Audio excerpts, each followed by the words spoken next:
우리 가운데 평안을 부어주시는 그 주님을 바라보며 함께 내 영혼의 그 깊은 곳에서 함께 찬양하겠습니다.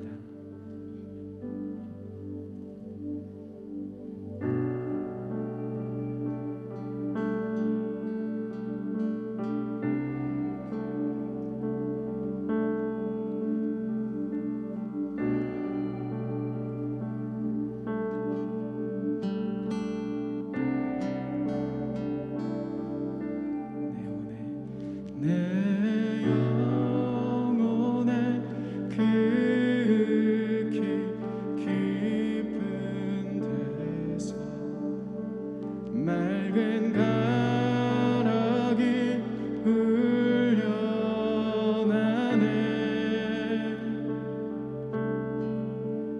하늘 곡조가 언제나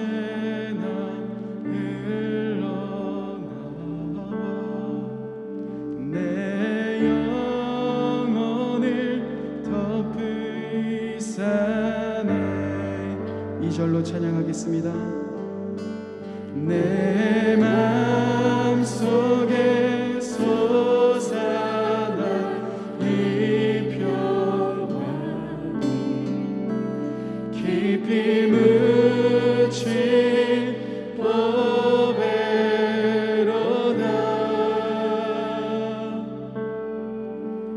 나의 보화를 캐내어 가져가자. 그 누구랴 안심일세. 평화로다.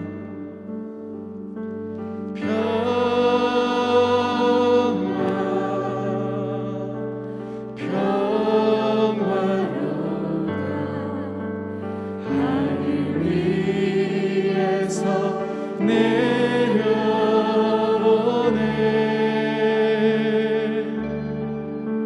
그 사랑의 물결이 영원토록 내 영혼을 덮으소서.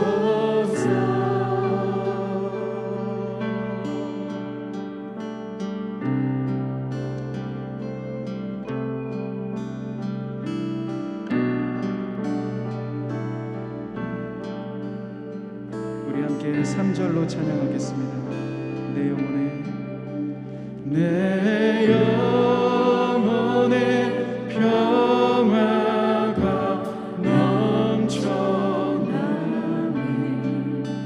주의 축복을 받음이라.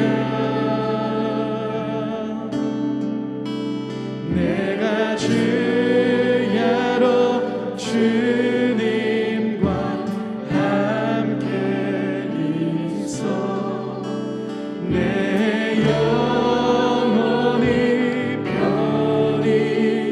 우리 4절로 고백하겠습니다. 이 땅 위에 험한 길 가는 참된 평화가 어디 있나. 우리 모두 다 예수의 친구. 참 평화를 누리겠네.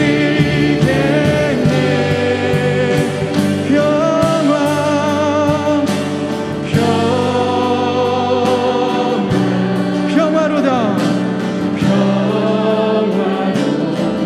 하늘 위에서 내려오네. 그 사랑의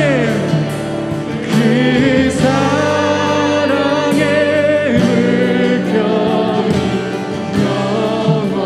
영원토록 내 영혼을 덮은 주님이 우리 가운데 평화를 주십니다. 평화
우리에게 평화를 주신 주님께 우리 감사의 박수 올려드리겠습니다.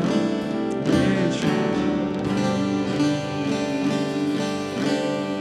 이 시간 우리 앞뒤 분들에게 다시 한번 이렇게 믿음으로 선포했으면 좋겠습니다. 주님이 당신과 함께 걸어가고 계십니다. 이렇게 함께 믿음으로 선포하며 함께 나아가겠습니다. 네, 주님이 우리와 함께 걸어가고 계십니다. 네.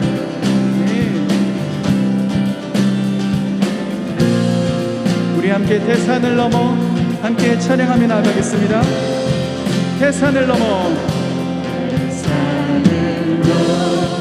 험곡에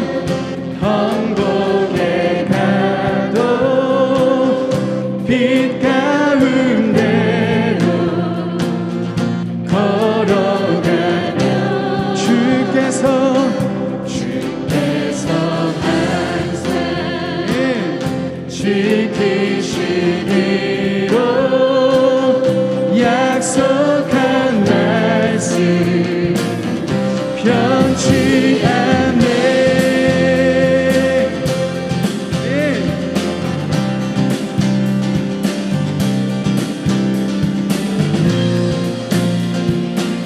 우리 2절로 찬양하겠습니다. 캄캄한 밤에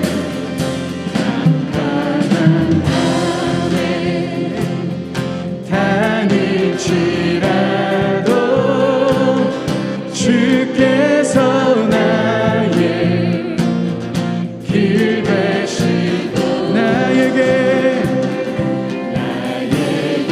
밝은 빛이 되시니 길 잃어버린 염려 없네. 하늘의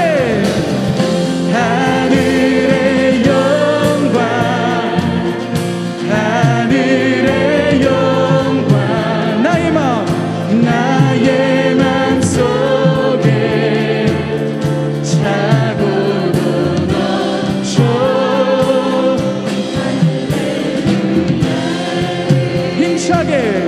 힘차게 불러 영원히 주를 찬양하리.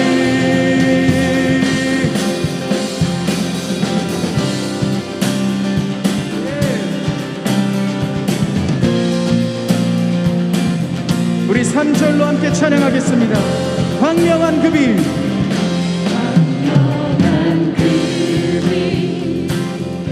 마음의 밤 명랑한 천국 바라보고 할렐루야를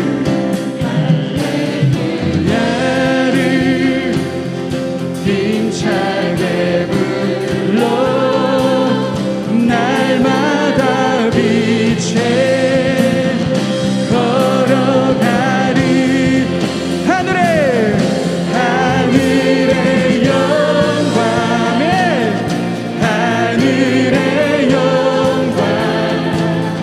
나의 맘속에 차고도 넘쳐 할렐루야를 힘차게 불러 영원히 주를 찬양하. 하늘의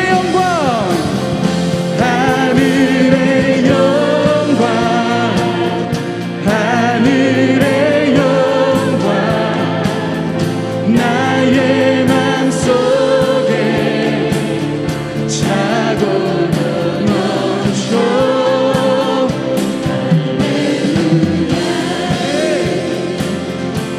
힘차게 불러 영원히 주를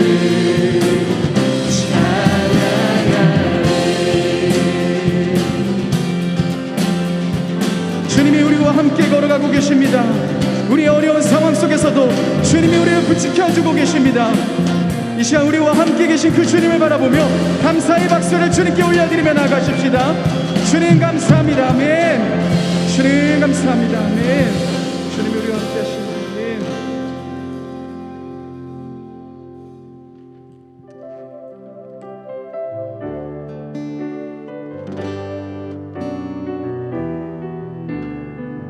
우리 함께 같이 찬양하며 나가겠습니다. 왜 슬퍼하느냐, 왜 슬퍼하느냐, 왜 걱정하느냐,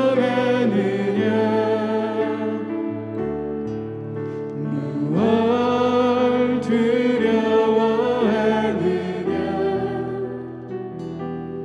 아무 염려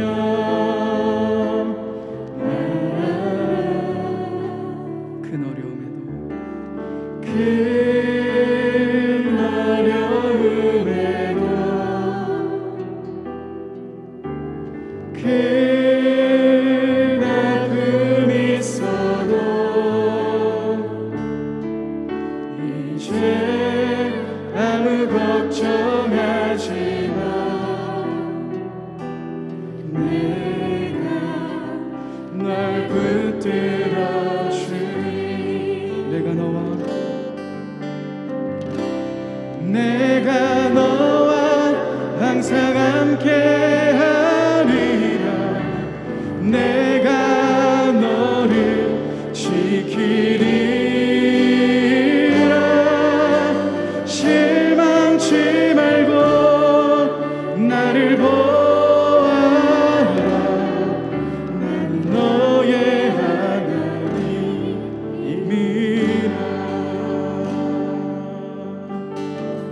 다시 한번 처음부터 고백하겠습니다. 왜 슬퍼하느냐, 왜 슬퍼하느냐, 왜 걱정하느냐, 왜 걱정하느냐,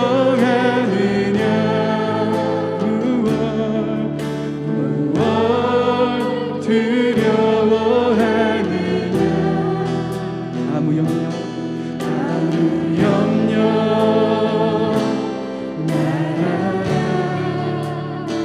큰 어려움에도 큰 어려움에도 큰 아픔이 있어도 이젠 아무 걱정하지 마. 내가 널 붙들어. 주님이 우리에게 말씀하십니다. 내가 너와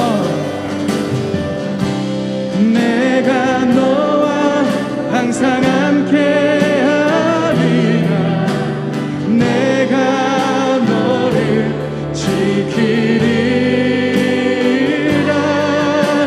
실망치 말고 나를 보아라. 나는 너의 하나님. 다시 한번 고백하겠습니다. 내가 너와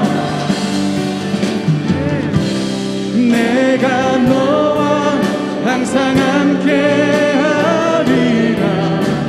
내가 너를 지키리라. 실망치 말고 나를 보아라. 나는 너의 하나님. 우리 믿음으로 고백하겠습니다. 보라 하나님, 하나님 구원을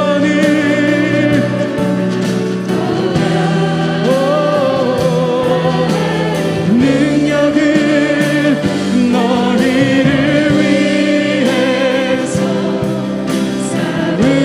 쌓으시는 주의 손을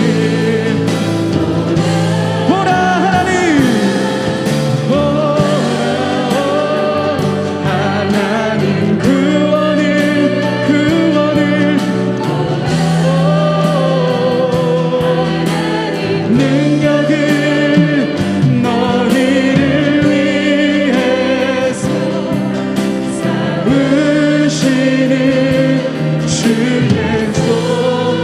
다시 한번 믿음으로 고백하겠습니다. 보라 하나님 구원을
하나님 구원을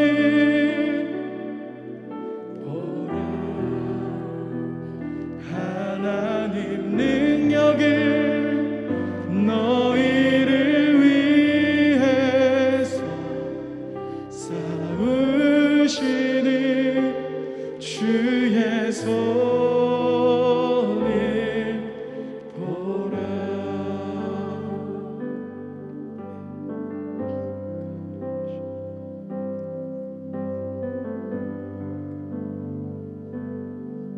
살아계신 주, 나의 참된 소망, 걱정 근심 전혀 없네.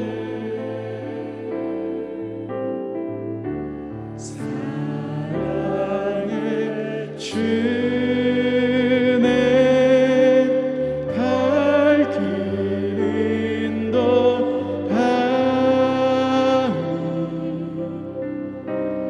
내 모든 삶의 기쁨 늘 충만. 우리 다시 한번 고백하겠습니다. 우리의 모든 걱정과 근심을 주님께 올려드리십시다. 살아계신 주, 나의 참된 소망, 걱정 근심 전혀 없네. 사랑의 주, 내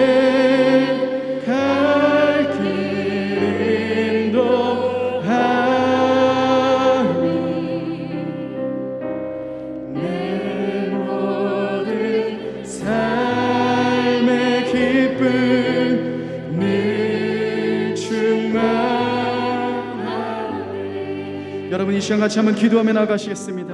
주님은 상한 마음과 통해하는 심령을 기다리고 계십니다. 여러분들의 마음 가운데 있는 걱정과 근심, 그 모든 두려움들, 그 모든 아픔들을 이 시간 주님께 올려드리며 나아가십시다. 수고하고 무거운 짐진 자들 다 내게 오라 하십니다. 여러분 이 시간 우리들의 모든 마음을 주님께 올려드리며 주님이 우리의 소망이심을 고백하며 이 시간 우리 믿음으로 우리들의 모든 마음을 주님께 올려드리며 함께 같이 한번 기도하며 나가겠습니다. 기도하시겠습니다. 주님 우리들의 모든 마음을 올려드립니다. 주님 우리들의 모든 아픔과 모든 걱정과 근심들을 올려드립니다. 성령 하나님 우리들의 힘과 노력으로 할 수 없지만 우리들의 능력으로 할 수 없지만 주님 우리 가운데 역사하여 주옵소서. 우리 가운데 임하여 주옵소서. 주님 이 시간 우리가 주님을 바라보며 나아갑니다. 주님을 바라보며 나아갑니다. 오 성령 하나님 우리들의 모든 마음 가운데 찾아와 주시며 주님 우리 가운데 역사하여 주옵소서. 오 주님을 바라보며 나아갑니다. 주님 역사하여 주옵소서. 오 주님 인하여 주옵소서. 주님을 바라보며 나아갑니다. 주여 우리 가운데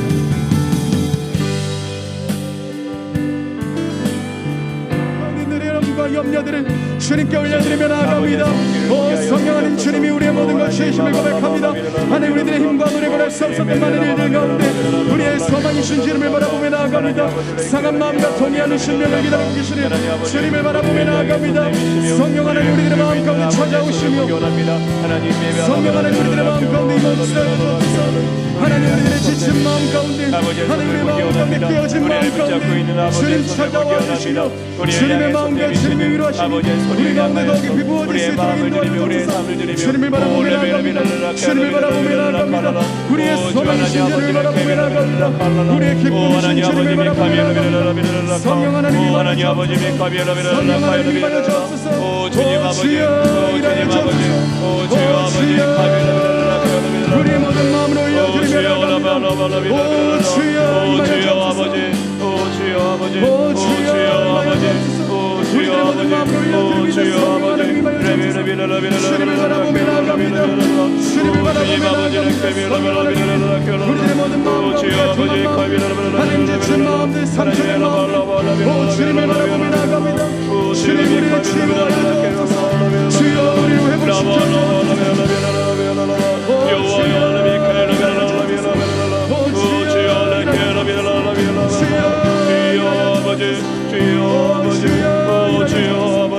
주님이라여 주옵소서. 주님이라여 주옵소서.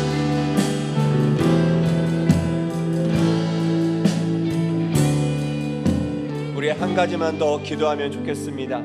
하나님이 우리 한 사람 한 사람을 주님의 크고 강한 팔로 우리를 붙잡고 있습니다. 우리가 그것을 믿음으로 바라보며 나아가기 원합니다. 우리의 이 시간 믿음의 눈을 들게 하여 주시옵소서. 성령님, 우리를 붙들고 있는 하나님의 크고 강한 팔을 이 시간 바라볼 수 있도록 그 손의 촉감을 느끼며 우리의 삶이 주 앞에 붙들려 있음을 느끼고 깨달을 수 있도록 우리의 눈을 열어 주시옵소서. 우리 같이 그렇게 한 번 더 기도하며 주 앞에 나아가도록 하겠습니다. 기도하겠습니다. 오 주님, 오 하나님, 그렇습니다. 하나님의 크고 펴신 팔이 우리 한 사람, 우리 인생 한 사람 한 사람을 붙들고 있음을 보게 하여 주시옵소서. 네 주님, 그렇습니다. 주님이 붙들고 있습니다. 하나님 앞에 붙들린 바 되었음을 고백합니다. 주의 손에 붙들린 바 되었으며 하나님의 사랑에 붙들린 바 되었으며 하나님의 은혜에 붙들린 바 되었으며 하나님의 능력에 붙들린 바 되었으며 하나님의 영광에 붙들린 바 되었으며 하나님의 소망에 붙들린 바 되었으며 주의 영광에 붙들린 바 되었음을 고백합니다. 우리의 삶을 홀로 두지 아니하시며 우리의 마음을 홀로 버려두지 아니하시는 아버지의 은혜들로 우리의 마음을 내어드리며 우리의 삶을 내어드리기 원합니다. 주 앞에 붙들린 자가 되어 하나님의 손 앞에 붙들린 자가 되어 주의 은혜 가운데 붙들린 자가 되어 하나님의 영광에 붙들린 자가 되어 주 앞에 소망으로 나아가게 하여 주시옵소서. 오 주여 도와주시옵소서. 우리의 눈과 마음을 열어주시옵소서. 여호와의 음성을 듣게 하여 주시옵소서. 우리의 뜻인 주의 마음의 소리를 주여 들을 수 있도록 주님 역사하여 주시옵소서. 아버지의 음성을 구합니다. 아버지의 마음을 구합니다. 오 주여 우리 가운데 임하여 주시옵소서. 오 주님 임하여 주시옵소서. 오 주님 임하여 주시옵소서.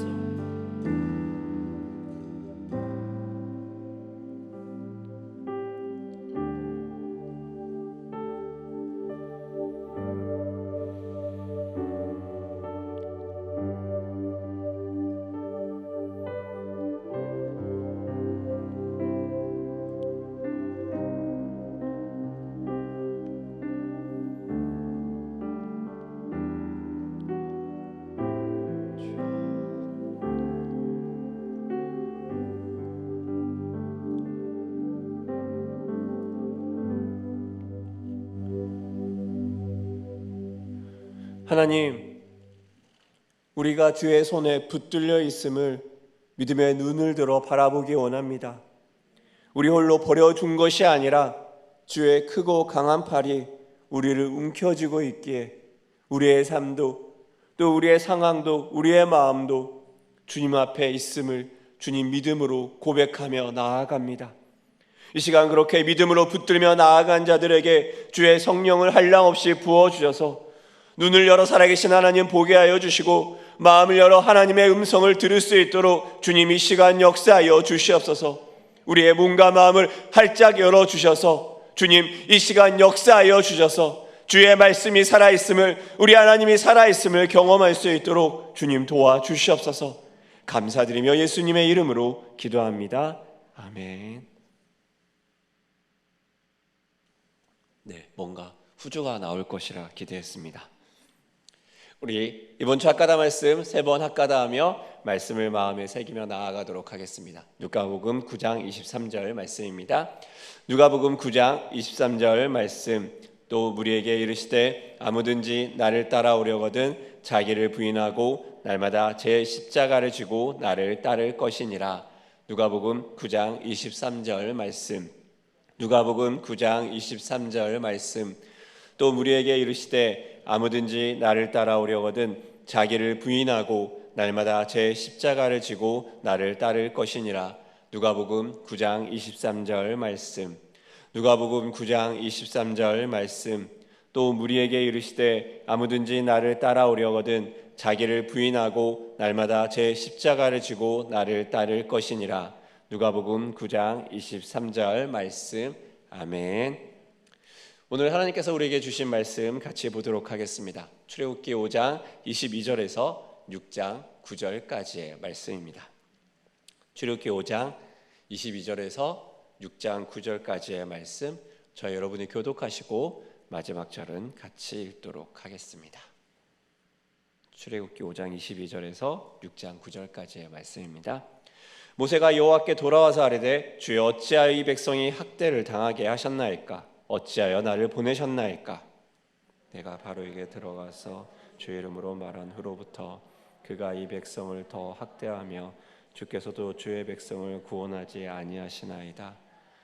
여호와께서 모세에게 이르시되 이제 내가 바로에게 하는 일을 내가 보리라. 강한 손으로 말미암아 바로가 그들을 보내리라. 강한 손으로 말미암아 바로가 그들을 그의 땅에서 쫓아내리라. 하나님이 모세에게 말씀하여 이르시되 나는 여호와이니라. 내가 아브라함과 이삭과 야곱에게 전능의 하나님으로 나타났으나 나의 이름을 여호와로는 그들에게 알리지 아니하였고 가나안 땅 곧 그들이 거류하는 땅을 그들에게 주기로 그들과 언약하였더니 이제 애굽 사람이 종으로 삼은 이스라엘 자손의 신음소리를 내가 듣고 나의 언약을 기억하노라. 그러므로 이스라엘 자손에게 말하기를 나는 여호와라. 내가 애굽 사람의 무거운 짐 밑에서 너희를 빼내며 그들의 노역에서 너희를 건지며 편팔과 여러 큰 심판들로써 너희를 속량하여 너희를 내 백성으로 삼고 나는 너희의 하나님이 되리니 나는 애굽 사람의 무거운 짐 밑에서 너희를 빼낸 너희의 하나님 여호와인 줄 너희가 알지라. 내가 아브라함과 이삭과 야곱에게 주기로 맹세한 땅으로 너희를 인도하고 그 땅을 너희에게 주어 기업을 삼게 하리라. 나는 여호와라 하셨다 하라. 같이 읽겠습니다. 모세가 이와 같이 이스라엘 자손에게 전하나 그들의 마음의 상함과 가혹한 노역으로 말미암아 모세의 말을 듣지 아니하였더라. 아멘. 오늘 한밤을 준비하며 또 같이 이렇게 찬양하는데 오늘 찬양이 참 정말 좋더라고요. 그래서 설교를 안 하고 찬양 계속 이어가서 해도 좋겠다 싶은 마음이 들었습니다. 네, 저 혼자만의 생각이겠죠? 네, 추석 명절 잘 보내셨습니까? 우리 옆에 분들과 함께 잘 오셨습니다. 한번 이렇게 인사할까요? 네, 잘 오셨습니다. 네, 정말 잘 오셨습니다. 또 이 밤 또 우리 찬양으로 하며 또 하나님 주셨던 마음처럼 우리를 붙드시는 주님의 손을 경험하길 원합니다. 추석 명절이 여러분에게는 어떠십니까? 어릴 때 저에게 명절은 참 즐거운 날이었습니다. 저에게 지금도 되게 좋은 기억으로 남아있는 게 뭐냐면요, 어릴 때 명절에 할머니 집 가서 할머니 집 안방에 누워서 TV를 보고 있으면 이제 부엌에서 경상도 방언으로 정지해서 할머니와 또 어머니가 맛있는 음식을 계속 공수해 줍니다. 금방한 따끈따끈한 튀김 같은 거 있잖아요. 저희는 경상도 집안이기 때문에 남자는 부엌에 들어갈 수 없습니다, 공식적으로. 그래서 합당하게 누워서 TV 보며 튀김을 먹고 맛있는 음식을 먹고 나면 이제 마지막 명절의 마무리는 무엇이냐? 친척분들이 두둑히 용돈을 주십니다. 전 장손이거든요. 그래서 명절의 마지막은 늘 두둑한 지갑과 함께 끝나고 뭘 살까 고민으로 명절을 보냈었습니다. 행복한 기억입니다. 지금도 명절 생각하면 저는 할머니 집 안방에 누워있던 제 모습이 생각납니다. 그러다가 명절이 싫어지는 때가 있습니다. 아버지 형제들이 많은데 형제들과의 관계가 어려워져서 친하게 지내던 고모와 사촌들을 명절 때 보지 못하게 됩니다. 1년, 2년 그렇게 보지 못하는 기간이 길어집니다. 그러다가 부모님의 헤어짐으로 명절은 오히려 불편한 모임과 불편한 관계가 되어버립니다.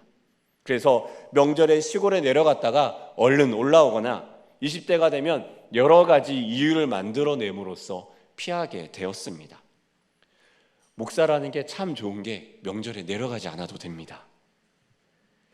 지금도 그렇습니다. 이 명절이라는 건요, 사실은 우리의 가족들의 상황과 우리의 현실을 한 번씩 여전히 휘저어 놓는 것 같습니다. 우리는 괜찮아라고 지나갔던 것들, 가족들의 관계, 특별히 거리를 두고 있던 가족들이 이제 명절이 지나면 한 번씩 다 수면 위로 올라옵니다. 시댁과 친정과 그리고 우리 가정에 숨어있는 문제들도 그렇습니다. 그러게 명절은 정말 이리저리 치고받고 문제가 생길 수밖에 없는 것 같습니다. 우리는 계속 모세에 대한 본문을 보고 있습니다. 이 모세에 대한 계속 본문을 보면서 이번 주는 좀 제 마음이 지치는 것을 발견하게 됩니다. 뭔가 이 모세에 대한 얘기들이 자꾸 우울하고 자꾸 모세의 고난과 상황에 몰입하다 보니까 저도 모르게 더 약간 침체되고 우울해지는 것 같았습니다. 그러다가 도기민 목사님이 정말 기쁜 소식을 전해줬습니다. 다음 주 교사 부흥회로 제가 한밤 설교를 하지 않아도 된다는 얘기였습니다. 이제 더 우울해지지 않아도 되겠구나라고 조용히 출애굽기를 덮었습니다. 그러다가 어제 강사와 일정이 맞지 않아서 다음 주에도 제가 해야 된다고 이야기를 하셨습니다. 다시 출애굽기를 폈습니다. 가을방학이라는 가수의 노래 중에 베스트 앨범은 사지 않아라는 모르는 가수의 모르는 노래가 있습니다. 그 곡에 이런 가사가 있습니다. 사랑에 실패하는 건 괜찮아. 자신에 실망하는 게 싫어. 그런 나로 살아가야만 하니까. 사랑에 실패하는 건 괜찮은데 자신에 실망하는 건 싫어.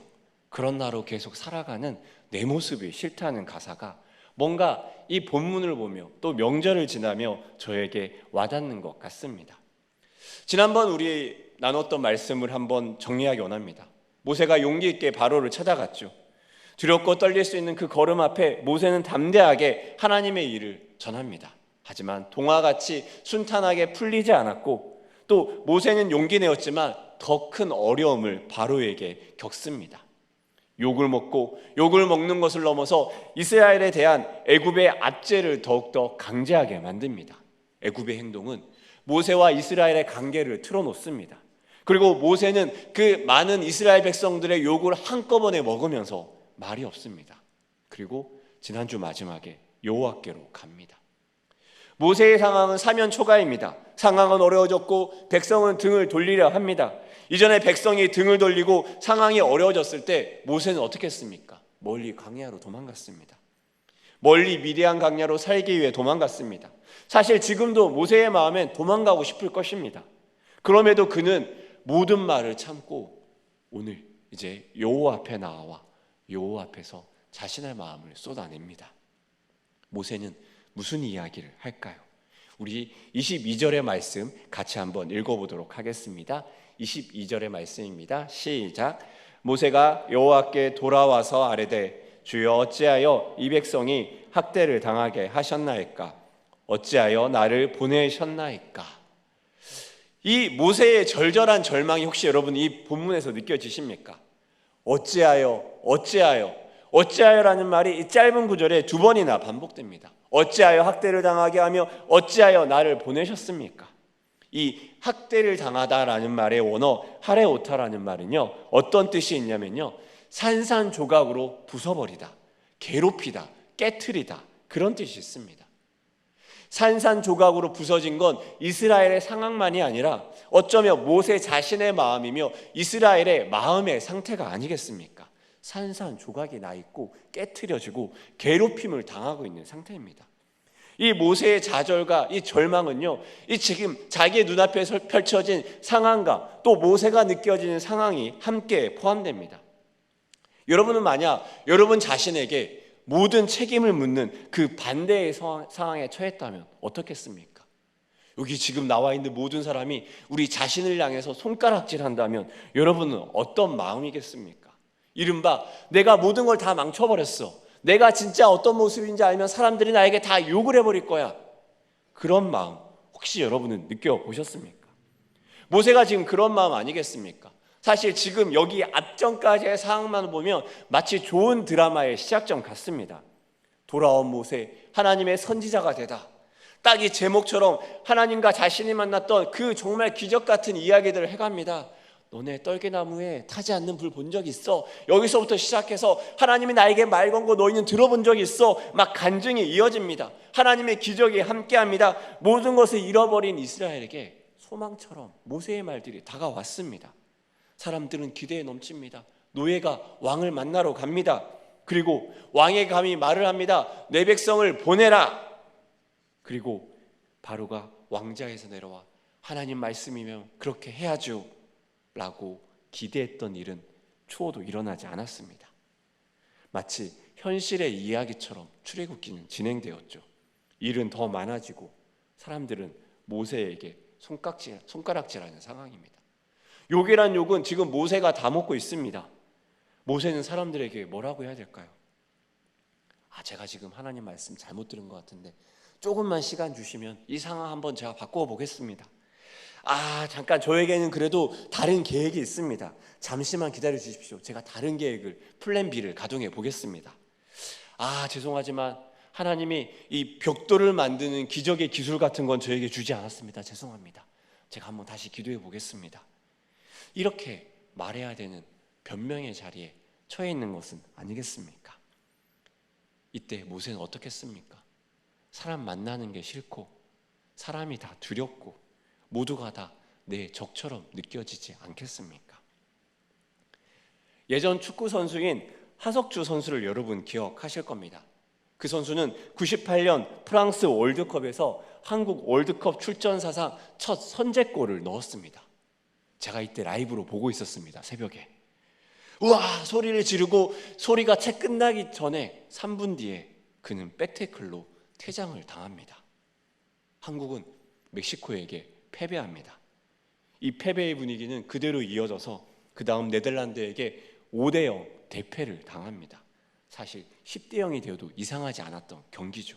그리고 당시 감독인 차범근 감독은 월드컵 도중에 경질을 당하는 수모를 겪습니다. 이 패배의 원흉이었던 하석주 선수는 그때를 생각하며 말합니다. 98년도는 트라우마다. 그리고 그는 여태까지 차범근 감독을 만나지 않고 피한다고 이야기를 합니다. 그는 그 이후의 상황을 한번 이렇게 이야기했습니다. 그는 퇴장당한 후 며칠 동안 밥을 먹지 못했다고 합니다. 사람이 무서워서 한 번도 안 해본 낚시를 하기 위해 낚싯대를 들고 그 물고기를 잡으러 갑니다. 그러다가 이 어리숙한 이 낚시꾼 하석주 선수에게 매우 큰 고기가 걸려옵니다. 그는 큰 잉어를 바라봅니다. 잉어가 자신을 보고 눈을 뻐끔뻐끔 하는 게 너무 불쌍해 보여서 잉어를 보고 한참을 울었다고 합니다. 그러면서 그는 말합니다. 너나 나나 똑같은 인생이다.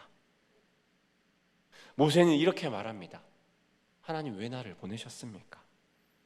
그는 이미 많은 학신과 또 많은 걸음으로 여기까지 왔습니다. 왜 나를 보내셨습니까? 이미 광야에서 이곳으로 하나님과 한참이나 실랑이를 벌여지 않았습니까? 이제 그 말은 그만해도 되는 말 아닙니까? 그럼에도 모세는 다시금 이 벽 앞에 부딪히며 다시금 말합니다. 왜 나를 보내십니까? 이 모세의 마음을 여러분 이해가 되십니까? 디스크 검사라는 것이 있습니다. 요 시작을 쫙 올라가 보면 히포크라테스의 기질 테스트로 올라갑니다. BC 400년경에 이 피의 특징과 관찰에 따른 인간의 특징을 4가지로 분류한 것입니다. 다혈질, 그리고 담즙질, 점액질, 우울질. 여러분 한 번씩은 들어보셨을 것입니다. 이 4가지 기질과 이제 부기능이 합쳐져서 총 12가지의 성격 유형이 나옵니다. 관찰로 만들어졌기에 과학적이라고 볼 수는 없지만 아직도 사람들에게 쓰입니다. 그 중에 우울질이라는 기질이 있습니다. 이 우울증이 아니라 우울질입니다. 이 우울질의 특성이 어떠냐면 이렇습니다. 우울질은 감수성이 풍부하고 예민하고 쉽게 상처를 받는다. 아마 속으로 벌써 맞아 내가 그런 것 같아 이야기한 사람도 있을 것입니다. 이 우울질은 자기만의 기준이 있고 완벽주의 성향이 있다. 그리고 실패할 때 자책을 많이 하고 신경증에 많이 시달리기도 한다. 이 우울질은 분석적이고 비판적이며 그럼에도 강한 책임감이 있다. 이런 우울질의 단점으로는요, 도전 정신과 융통성, 결단력이 부족하다. 그리고 이런 유형은 객관적이고 논리적인 증거와 자료가 있어야 설득이 가능하며 지나친 완벽주의로 사람을 때로 불편하게 만든다고 이야기합니다. 어떻습니까? 들어보시면서 내 기질이 약간 우울질인 것 같아 라고 생각하십니까? 그러면서 그 밑에 기질에 대한 설명 밑에 이렇게 나옵니다. 대표적인 성경 속의 인물 모세, 즉 모세가 우울질이라는 것입니다. 그런 기질적인 측면에서 모세를 한번 살펴볼까요? 어쩌면 모세에게 출애굽의 여정은 불가능한 것입니다. 왜 그러냐면 논리적이고 객관적인 자료가 있어야 모세는 움직이는 사람입니다. 그가 왜 하나님에게 그렇게까지 되물으며 그렇게까지 질문했던 이유는 무엇입니까? 하나님 얘기하는 게 정확하고 확실하지 않아 보였기 때문입니다. 그저 말만 듣고 움직이기에는 불안 요소가 너무 컸던 거기 때문입니다. 그렇게 하나님이 모세를 움직이기 위해 여러 가지 기적과 자세한 설명을 프레젠테이션 하듯이 보여주지 않았습니까? 그때야 모세는 움직입니다. 그리고 그는 이런 일을 할 수 있는 사람에 대한 기준이 있습니다. 이런 일을 하려면 냉정하게 이런 일을 감당하기 위해서는 사람의 마음을 잘 움직여야 되는 기술, 힘이 있어야 된다고 생각했습니다. 바로를 어떻게 설득할 것이고 이스라엘 백성들의 마음을 어떻게 움직일 것이며 장로들의 마음을 어떻게 움직일지 이미 그의 머릿속에는 많은 시뮬레이션이 돌아갔을지도 모릅니다. 그래서 그는 결정합니다. 말 잘하는 거 되게 중요하다. 그런 이유로 그는 자신을 알기에 몇 번이나 거절을 했던 것입니다. 이 처참한 실패 이후에 지금 모세는 자신을 곱씹었을 것입니다. 실패를 계속 바라봤을 것입니다. 그리고 결론을 내립니다. 아무리 생각해도 나는 이 일에 적합하지 않아. 그러니까 하나님은 나 말고 다른 사람을 보내야 돼. 이 말은 냉정한 자기 분석일 수 있습니다. 스스로의 높은 기준으로 자신을 바라보기에 이 자신의 단점이 너무 크게 보이는 것입니다. 기준이 높기에 기준에 미치지 못하는 자신을 견디지 못하고 이 자신의 모습을 보는 것이 고통스럽고 아픈 것입니다. 많은 사람들의 거절감 앞에서도 버티는 것이 쉽지 않습니다. 자신 때문에 누군가 다른 사람이 더 고생하고 힘들어진 걸 보는 것이 더 마음 아픕니다. 그러기에 이 모세의 현실은 23절에 이렇게 설명되어 나옵니다. 우리 23절의 말씀도 같이 한번 읽어보도록 하겠습니다. 시작.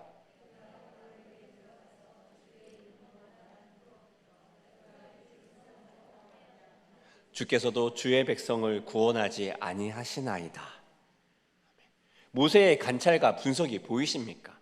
내가 말한 후로부터 하나님이 백성을 더 학대하고 하나님 백성의 마음을 산산조각내고 깨트리고 있고 주의 백성을 건져주지도 않았다. 어쩌면 정말 그는 광야로 돌아가고 싶지 않겠습니까? 제가 이 앞서 모세의 마음에 잘 공감하고 이해가 되냐면요, 저도 주기질이 우울질이기 때문입니다.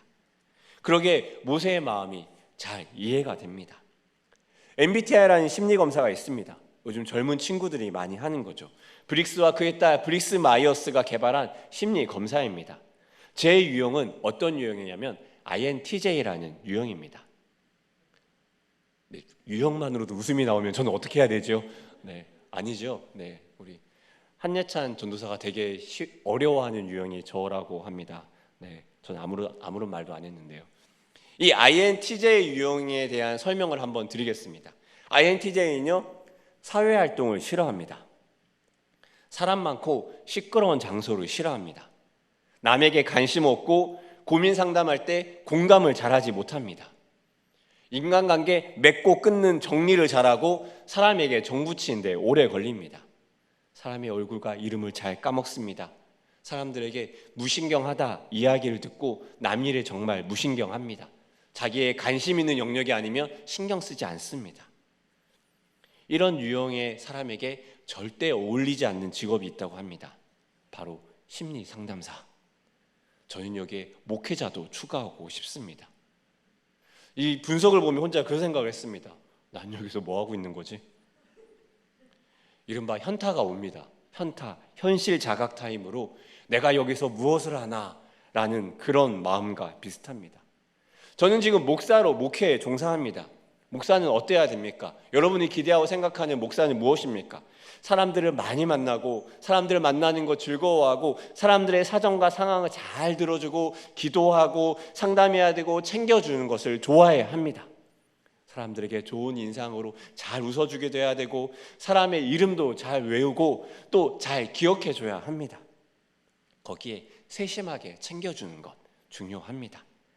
말하는 것도 좋아해야 됩니다. 앞에 나와서 이렇게 오랫동안 말해도 힘들어하지 않아야 합니다. 여기에 이 많은 것들 속에 노래까지 잘해야 됩니다. 저는 목사가 노래 잘해야 되는지 참 많이 요즘 느끼고 있습니다. 실제로 제가 이 목회자로서 사역을 하다 보면 정말 제 주변에 훌륭한 목사님들을 많이 보게 됩니다. 우리 김성희 목사님 진짜 보면서 놀랄 때가 많이 있습니다. 설교를 하면서 원고를 잘 보지 않고 애드리브로 정말 잘 길게 얘기하십니다. 완전 수다쟁이라 한번 신방 가면 2-3시간 넘게 쉬지 않고 이야기하실 수 있습니다. 이건 칭찬입니다, 목사님. 네, 진짜 칭찬입니다. 네, 한번 어디 같이 가다가 김 목사님이 아는 사람 만나면 한참을 기다려야 됩니다. 전에 있던 안경영 목사님은요, 한나 어르신들 몇 번 안 보았는데 얼굴과 이름을 정말 잘 기억하더라고요. 나이도 많으신 분이 잘 기억하네. 안경영 목사님 보면 그런 생각을 했습니다. 또 정말 평소에는 진짜 재미가 없는데 강단에 올라가면 간혹 가끔씩 한 번씩 재미있을 때가 있습니다. 교촌치킨. 심지어 예전에 계셨던 전현명 목사님이라는 분이 있었습니다. 그분은요, 성도님들이 타는 차 번호까지 다 외우고 있습니다. 무섭죠? 원 목사님 어떻습니까? 원 목사님은 예배 인도를 이제 시작하지 않았습니까? 예배 인도하며 가끔씩 잘 모르는 찬양 나옵니다. 그러더니 잘 모르는 찬양이네요. 전날 한번 들어보고 다음날 토요일 내내 들었던 저보다도 훨씬 잘 부르십니다. 저는 토요일 계속 들었는데요. 또한 도목사님 어떻습니까? 저라면 막 어떤 일이 생기면 예민해갖고 막 불안하고 안절부절 못하고 전전긍긍하고 그러는데 도목사님이 급해서 뛰어다닌 걸 본 적이 없습니다. 여유와 안정, 느긋함, 참 부럽습니다. 이 정말 뛰어나고 훌륭한 목사님들을 보며 저는 가끔 그런 생각을 합니다. 하나님 왜 저를 목회자로 보내셨습니까? 제가 심리 상담사로 가면 더 망할 것 같아서 하나님이 저를 목회자로 보내셨을까요? 이 똑같은 질문을 모세 역시 하나님 앞에 계속 던지고 있는 것입니다. 왜 나를 보내셨습니까? 그런데 사실 이 질문들, 여러분도 여러분의 삶에서 이 질문을 던지고 있지 않습니까? 왜 하나님은 나에게 이 사람을 만나게 하셨을까? 왜 하나님은 나를 이 상황에 두셨을까? 왜 하나님은 내가 감당하지 못할 이 환경들 속에, 이 자녀들 속에 나를 버려두고 구원하지 않으실까? 하나님이 나를 너무 과대평가해서 내가 이것들을 잘 이겨낼 거라 생각한 건 아닐까? 상담에서는 중요한 것이 있습니다. 내담자가 하는 이야기를 상담자가 어떻게 듣고, 그래서 이야기를 어떤 방향으로 내담자의 고민과 생각들을 전환시켜서 해결과 성숙을 향한 방향으로 끌고 가는지가 중요합니다. 그래서 상담자가 중요합니다. 오늘 모세는 백성들에게 입을 다물고 그리고 하나님을 상담자로 선택하며 이야기합니다. 오늘 모세는 하나님에게 어떤 이야기를 할까요? 오늘 앞서 6장 1절부터 7절까지 모세와 하나님의 이야기를 쭉 보시면서 혹시 여러분의 마음에는 어떤 말씀이 위로가 되셨습니까? 오늘 이 1절부터 7절까지의 이야기들을 보면서 하나님이 모세에게 계속 반복하고 있는 이야기가 있습니다. 그 첫 번째는 무엇이냐면요, 모세에게 하나님이 어떠한 분인지를 계속 반복해서 이야기해 줍니다. 오늘 본문의 6장 2절 3절의 말씀을 같이 한번 읽어보도록 하겠습니다. 2절 3절의 말씀입니다. 시작. 하나님이 모세에게 말씀하여 이르시되 나는 여호와이니라. 내가 아브라함과 이삭과 야곱에게 전능의 하나님으로 나타났으나 나의 이름을 여호와로는 그들에게 알리지 아니하였고. 오늘 이 본문을 보시면요, 나는 여호와라 라는 말로 시작해서 7장 5절에 나는 여호와인 줄 알리라 라는 말로 같은 말로 처음과 끝을 마무리 짓습니다. 이렇게 하는 이유는 무엇입니까? 이른바 강조하기 위해서입니다. 앞뒤에 같은 말을 배치함으로써 이 강조하고 싶은 말, 나는 여호와다, 이 말을 강조하려는 것입니다. 아브라함과 이삭과 야곱에게는 하나님으로 나타났으나 그들에게는 알리지 않았다. 이 표현 어떤 신학자는 이렇게 얘기합니다. 아브라함과 이삭과 야곱에게는 여호와라는 이름으로 존재했지만 이제부터 이스라엘에게는 그들의 삶과 그들의 실존에 새로운 의미로 다가가겠다. 내가 이제 모세와 이스라엘 백성에게 너희의 삶에 새로운 의미로 다가가겠다라는 고백입니다. 이것은 마치 이런 것 같습니다. TV에서만 보던 유명한 사람이 이제 나의 삶에 들어와서 내가 아는 사람이 되는 것입니다. 제가 아는 한 연예인이 있습니다. 예전에 일산병원에 간 적이 있습니다. 일산병원에 막 들어가는데 입구에서 빛이 납니다. 웬 빛이지 하고 고개를 돌렸더니 그 빛의 근원지는 조인성이었습니다. 저는 조인성을 보고 그렇게 사람이 남자가 봐도 눈이 부시다는 것을 처음 알았습니다. 그렇지만 조인성이 존재하지만 저에게는 어떠한 의미를 주지 못했습니다. 눈부셔 끝이었습니다. 하지만 몬스터엑스의 기현은 다릅니다. 여러분 모르시죠? 제가 유년부 사역자로 있을 때 기현이는 유년부 교사였습니다. 기현이와 저는 심야 영화로 건축가 개론을 같이 본 사이입니다. 둘이 같이 건축가 개론을 보고 나오면서 서로의 씁쓸했던 첫사랑 이야기를 들었던 사이입니다. 기현이의 첫사랑 이야기 아십니까? 우리만의 비밀이지만 사실 오래돼서 기억이 나지 않습니다. 하나님을 아는 것도 그렇습니다. 하나님을 경험해 본 사람은요, 하나님을 대하는 것이 틀려집니다. 하나님 앞에 훈련과 연단을 받아본 사람은요, 하나님을 단순히 아는 것을 넘어서 그 하나님이 주셨던 은혜의 역사를 기억하게 됩니다. 저는 어릴 때 부모님이 바쁘셔갖고 늘 혼자 이렇게 삶을 살았습니다. 그러다 보니 학교 준비물도 잘 못 챙기고 그러다 보니 제가 초등학교 3학년 때 결심을 합니다. 죄송합니다. 초등학교 3학년의 생각이었습니다. 내 삶을 내가 챙겨야겠다. 무섭죠? 초등학교 3학년이. 그때부터 저는 제 준비물과 제 삶에 대해서 집중을 하며 이 공부를 하고 남에게 지지 않기 위해 애를 썼습니다. 그렇게 학교 성적을 내고 그렇게 대학을 갑니다. 가정에 어려움이 생깁니다. 내가 열심히 살았는데 왜 이런 어려움이 생기지? 그래서 기도합니다. 내가 더 애를 써서 이 어려움들을 끊어내겠다. 내가 더 끈기와 인내로서 이 어려움을 끊어내겠다. 막 결심합니다. 그리고 하나님을 만나고 은혜로서 그게 정말 이루어지는 것 같습니다. 그러다가 대학교 때 마지막 정점을 찍고 싶었습니다. 좋은 신앙인, 그리고 공부도 잘하는 신앙인. 그래서 대학교 때 정말 선교단체 생활 열심히 하면서 공부도 진짜 열심히 했습니다. 그런데 공부를 진짜 죽어라 했는데 4.0 주변에서만 계속 맴드는 겁니다. 더 올라갈 수 있는데 더 되지 않는 거였습니다. 왜 이러지? 뭔가 내 뜻대로 되지 않는 것을 보면 좌절합니다. 그러다가 대학 졸업을 앞두고 이제 하나님이 저에게 그런 마음을 주신 것 같습니다. 내 힘으로 안 되는 걸 하나님에게 맡겨보지 않을래? 제 평생 내 인생을 내가 챙겨야 돼라고 살아왔는데 그때 뭔가 내 힘으로 할 수 없겠구나 생각을 하며 그때는 마음 편하게 공부하고 정말 열심히 선교단체 생활하며 즐겁게 보냈습니다. 그리고 그해 학기 말에 제 학부 성적은 4.5, 학부에서 1등으로 성적 장학금을 받았습니다. 놀라지 않으시네요. 제가 되게 그런 이미지라서 그런 거죠. 근데 그 성적을 받고 제가 의아했습니다.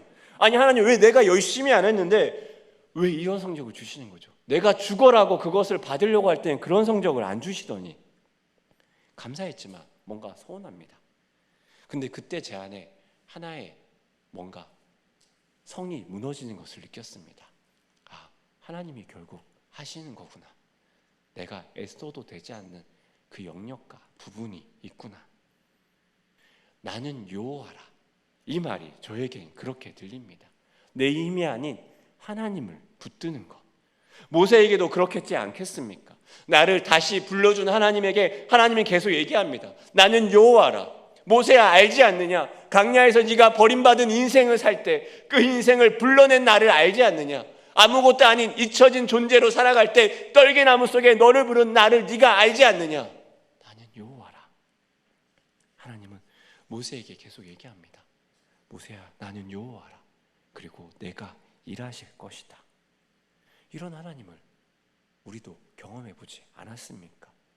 나를 절망에서 건져냈고 나를 실망한 자리에서 건져냈던 그 하나님, 내 마음과 내 상황이 어려워서 그 하나님을 지금 우리는 잊어버리고 있지 않습니까?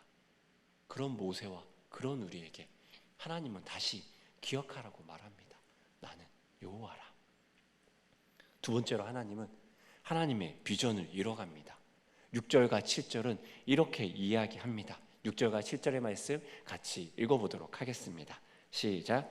그러므로 이스라엘 자손에게 말하기를 나는 여호와라. 내가 애굽 사람의 무거운 짐 밑에서 너희를 빼내며 그들의 노역에서 너희를 건지며 편팔과 여러 큰 심판들로서 너희를 속량하여 너희를 내 백성으로 삼고 나는 너희의 하나님이 되리니 나는 애굽 사람의 무거운 짐 밑에서 너희를 빼낸 너희의 하나님 여호와인 줄 너희가 알지라. 아멘. 우리의 하나님은 하나님의 꿈을 이뤄 가십니다. 하나님의 꿈에 우리의 연약함은 어떤 문제일까요? 한 번은 아이와 함께 장을 보러 간 적이 있습니다. 여러 가지 많은 물건을 삽니다. 그리고 아이와 함께 짐을 들고 가려고 합니다. 여러 가지 무거운 음료수도 있고 물도 있습니다. 아이가 들기에 무겁습니다. 그런데 아이가 거기에서 자신의 힘이 약해서 그것을 들지 못할까 걱정을 하면 어떻게 느껴지겠습니까? 아빠, 내가 이거 들기 위해서 옆에서 푸시업 100개 하고 좀 준비를 해야 되지 않을까요? 아빠, 내가 가서 단백질 음료를 좀 마시고 와야 될 것 같아요. 아이가 그런다면 뭐라고 하겠습니까? 아이에게 필요한 건 무엇입니까? 무거운 짐을 쥐고 가는 아빠 옆에서 가벼운 짐 하나를 들고 아빠와 발을 맞추고 함께 걸어가는 것 아닙니까? 하나님과 동행하는 것, 이런 것 아니겠습니까? 모세의 삶에 주시는 하나님의 꿈도 그렇습니다. 모세는 자신으로 인해 무너진 현실을 봅니다. 다 나 때문인 것 같고 다 내 탓인 것 같습니다. 사람에게도 하나님에게도 그 일을 이뤄내지 못한 자신에게 실망합니다. 마음 둘 곳이 없습니다. 모세에게 필요한 것은 일을 이루어 가실 하나님을 향해 고개를 드는 것입니다. 사람은 그 하나님 앞에 고개를 들었을 때 그때 하나님과의 눈맞춤으로 살아가는 것입니다. 한 젊은 부부가 있었습니다. 알콩달콩 자식을 낳고 살아갈 꿈을 꿉니다. 그러다가 이 젊은 부부의 꿈은 남편의 갑작스러운 암 선고로 모든 것이 무너집니다. 어떻게 아이를 키우고 어떻게 암투병을 할지 모든 게 막막합니다. 그러다가 남편의 몸이 점점 나빠집니다. 남편이 말합니다. 같이 여행 가자. 그리고 여행을 다녀와서 남편의 몸은 급격히 상태가 안 좋아지고 남편은 의식을 잃고 마지막을 준비합니다. 이제 의사가 말하죠. 마지막 남편분과 인사를 하십시오. 아내는 마지막 인사를 하러 들어갑니다. 남편은 의식이 없습니다.